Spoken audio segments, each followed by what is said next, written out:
د قیامت په ورځ به زیات وږی څوک وي؟ د ابن عمر رضی الله عنه روایت دی چې یوه ورځ یو سړی و غټ رکې وکړو.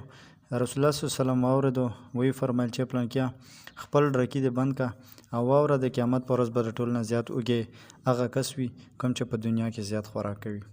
د دې حدیث شریف په فایده کې علما لیکي چې یو خدا تعلیم دی انسان نه چې روټۍ او خوراک د په مسنون طریقه باندې کوه چې انسان خوراک دومره وکړي چې هغه خېټه د انسان 3 حصې شي، د خوراک دپاره، د ساه دپاره او دا شانتې مثلا د اوبو دپاره، نو انسان د مکمل خېټه نه ډکوي.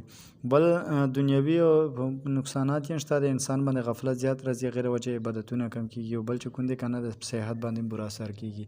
او نبي علیه صلات وسلام دا هم فرمایي. ځینې علما مقصد دا بیانوي چې کم انسان دنیا ته خوراکونو ته کار وایي، حلالو ته یې نه ګوري، حرامو ته یې نه ګوري، نو هغه به د قیامت په ورځ باندې زیات وږي وي. لکه د ابوهریره رضی الله عنه باره کې راځي چې هغه روژه و، نبي علیه صلات ته فرمایي چې تا خپل خوراک د آخرت دپاره جمع کړو.